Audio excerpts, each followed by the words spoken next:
Okay,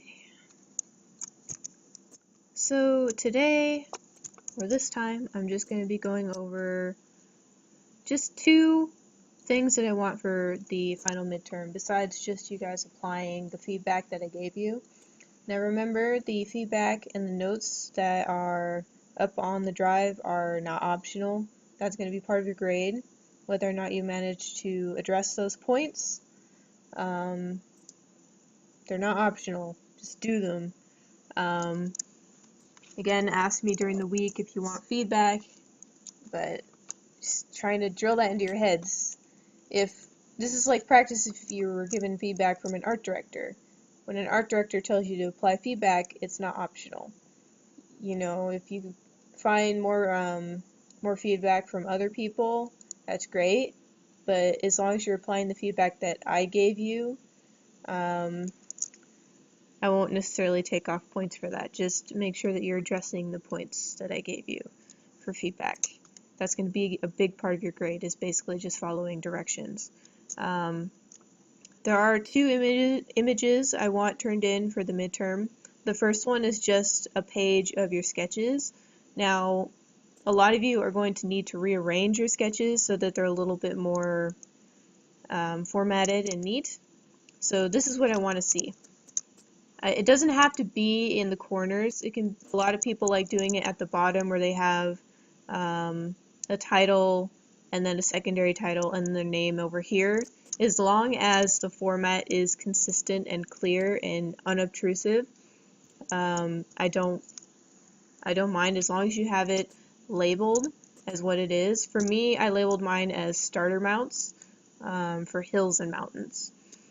You know, you might just be like, oh, I want this to be a companion mount, or I want this to be a war mount or something. Usually in your title you want to indicate what it is and a description, like a very, very simple description, either, you know, a landscape type of thing, some kind of description or word or adjective to indicate, to expand upon what version of that thing it is. This is important to, in a development pipeline, for people who are picking this up. They want to know, okay, well, what were these sketches for? Say someone is taking on the project after you've already moved on to another one, they need to know what the heck is up with these drawings, why are they here? So that's why you need your title to be succinct, but also clear. Now these are obviously sketch ideations. You indicate like what these are. Like they're not the final sketch, they're just, or the final drawing, they're just sketch ideations. So including that as well. This is also useful for your portfolio, because if you use the same title for several images, like let's say you want to show the progression of a prop that you made from concept to 3D, keeping the same title to label each of those images in your portfolio will keep a consistent line. Also keep in mind that you want to keep the same format. You want to keep the same format for everything in your portfolio, even if it's part of different projects. Like, pick a format and stick to it. If you want to apply graphic design crap to it, whatever, just as long as the placement is the same. Same with fonts, unless you got like a fancy fonts, but personally I think it'd be better just to have the same format, same font for all images in your portfolio. But just for your grade on the midterm, I want to see a consistent format for these images. So pick a format and stick to it. For me, I like putting everything over on the left in the corners. Copyright your name and the year. Don't forget to add the year. This is important.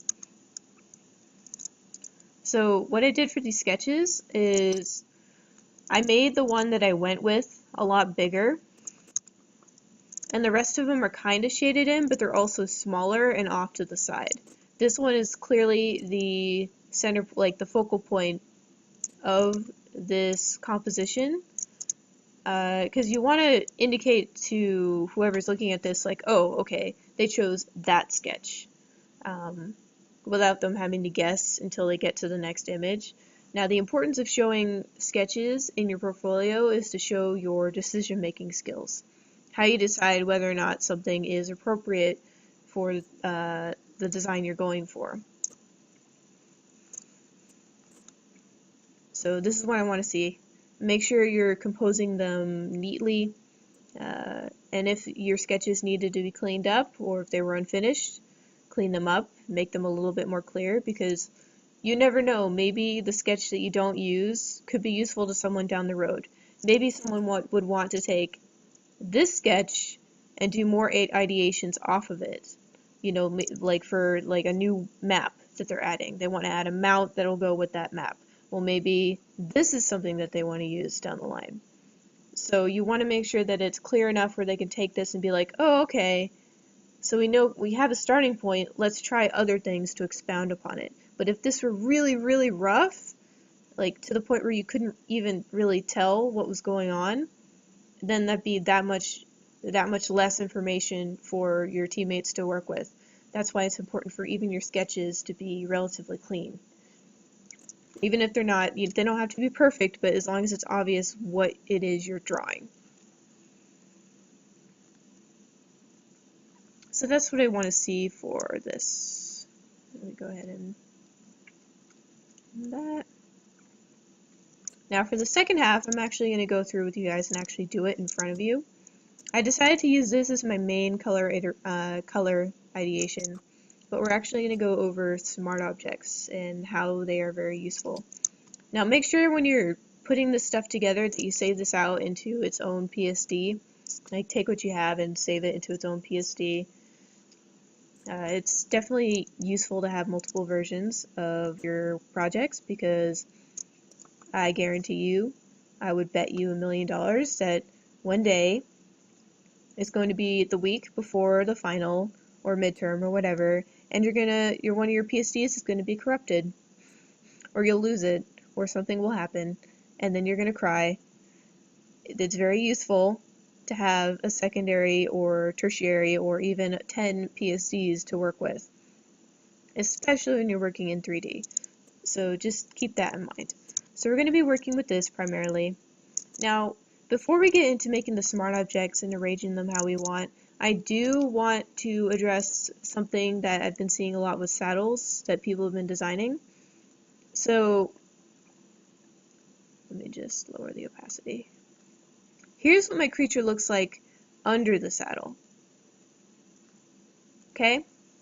It's got a sloped back, its shoulders are back here. So this is like, if I were to draw this thing's anatomy,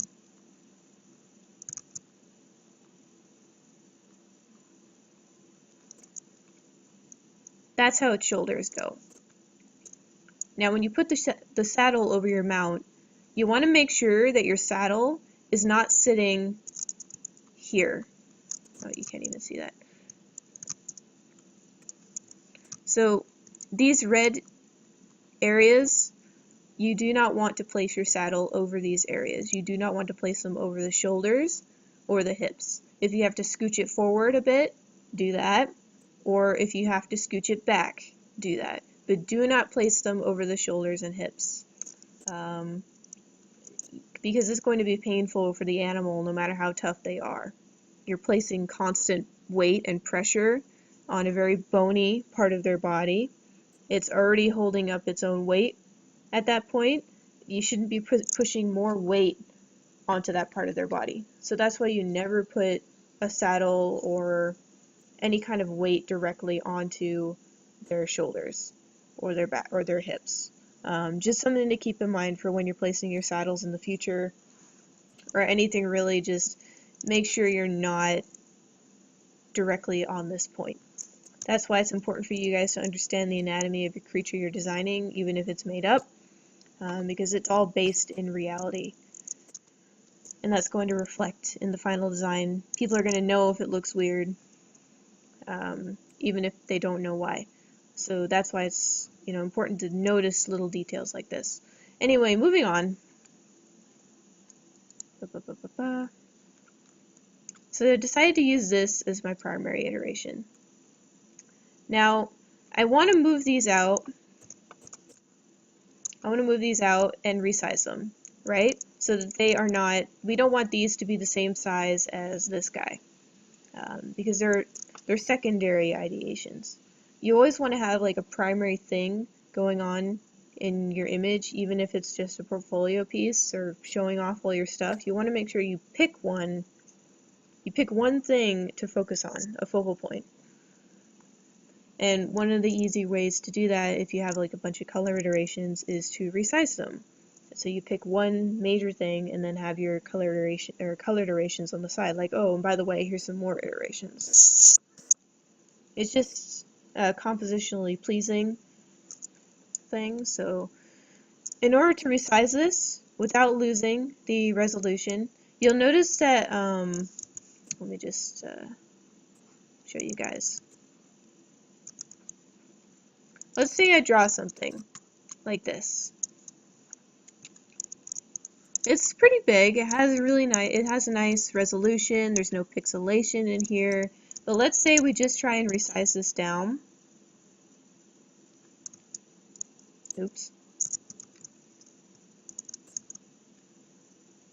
Photoshop, please. So we resized it down. Now let's say we want to change our minds down the road and it's too late to use a history state. Say we want to size this back up.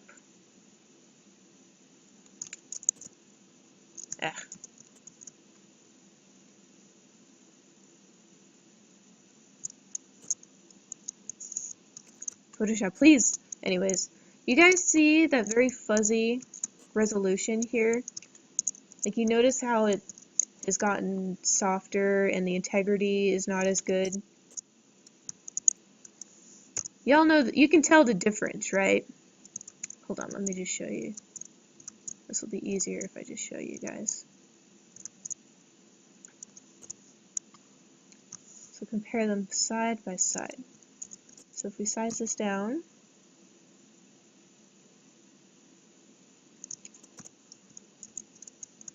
let's size it back up. You can see the difference in quality between these two images. Now, this happens when you do this without changing it into a smart object first. You lose the native resolution of the layer.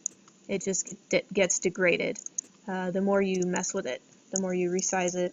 So what we're going to do instead of just straight up resizing this whole group is we're going to take this group and we're going to change it. Yes, this one. We're going to go and change it into a smart object. Now if you right click on the layer and you go up, there's going to be this tab called Convert to Smart Object. We're going to go ahead and do that. And you'll get this in its place.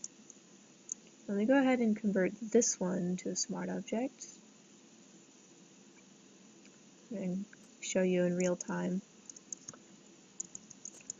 Now I'm going to resize this one down.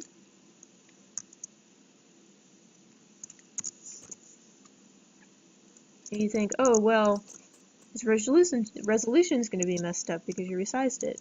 But if we try and resize it again, back up to its original size, you'll notice that its resolution hasn't changed at all.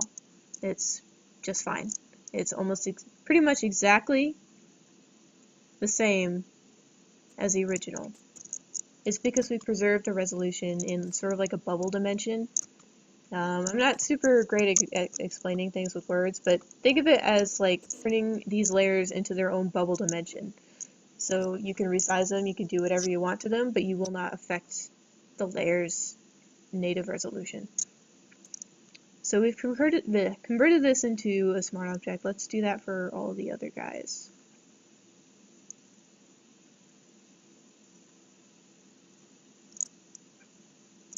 I'm going to go ahead and move these over somewhere. They're out of the way.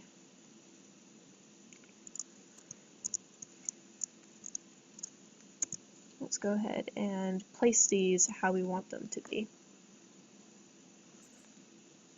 So we have these all set. as smart objects. We know that they're not going to degrade when we resize them, which is really important. You never know when you'll need to use these again later. Even if you are saving this out into its own PSD, if you want to make an adjustment to it, or if you want to rearrange things or add something in, you can do it because you wouldn't have destroyed anything in the layer itself. So we're just going to resize these to a more appropriate size for the image. And so they kind of all fit together.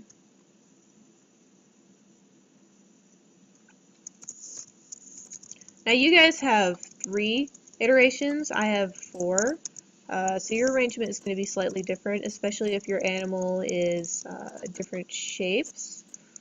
So just keep that in mind. You're going to have to figure out what works best for you and your creature. Now if you need feedback on composition, just let me know. And this one. Oh, whoops. I actually held down Option. That's not what I wanted to do. But yeah, if you hold down Option, it'll make a copy of it. So let's go ahead and move this guy down.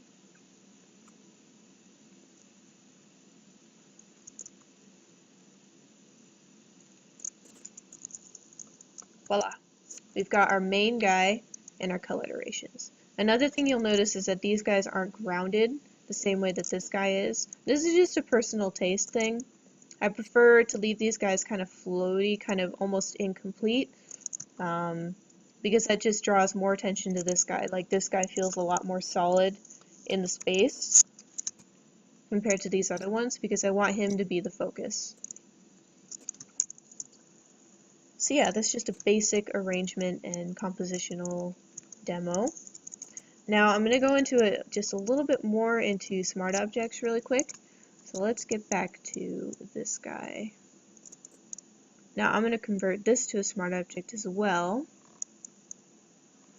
Now you may be thinking, well, I turned my thing into a smart object. What if I want to make a change to the layer itself? What if I want to make a change to this creature?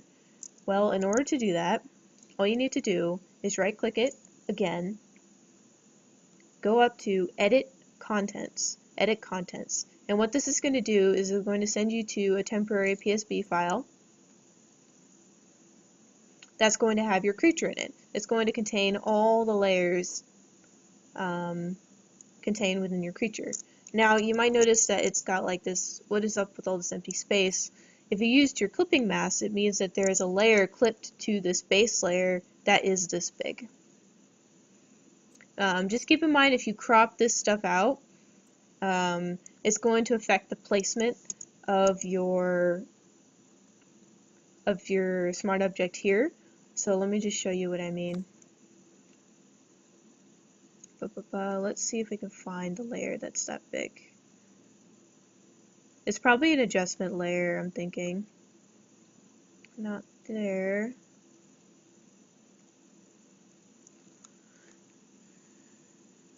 Ah, here it is. So if we crop this out,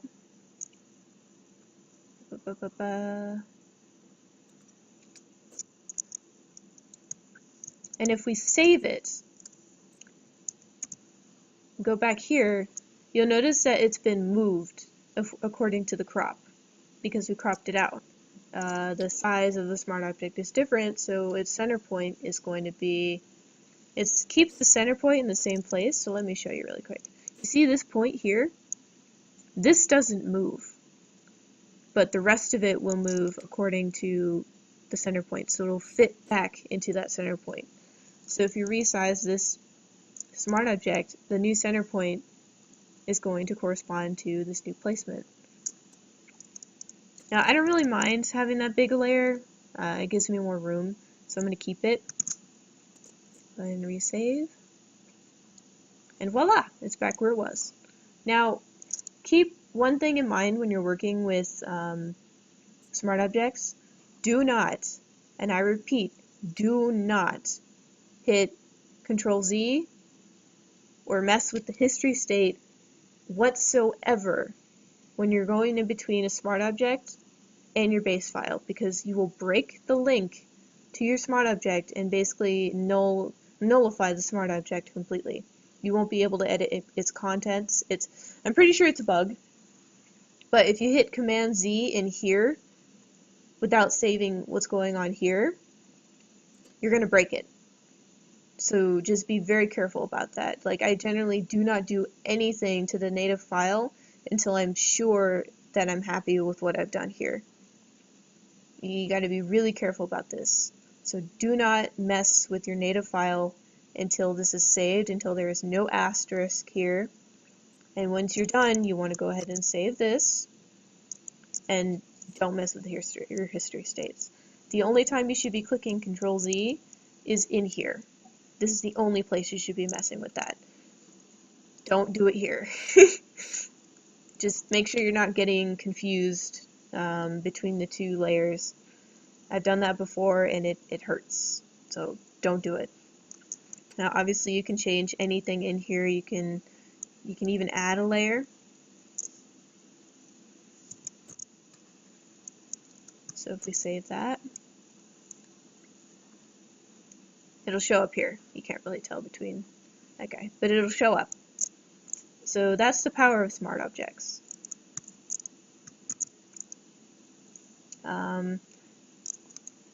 I don't know if you'll be using smart objects extensively in my class, but in the future you might need to, especially if you're going to be getting into more graphic design type of stuff, or if you're doing lots and lots and lots of mock-ups. Smart objects can be really useful.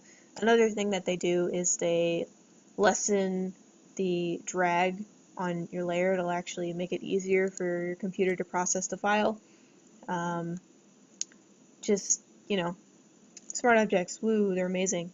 If you guys have any more questions, more in-depth questions about smart objects, I can go over them, but they're not necessarily the primary thing for this class, but just that they might be useful to you guys later, especially with this non-destructive resizing thing.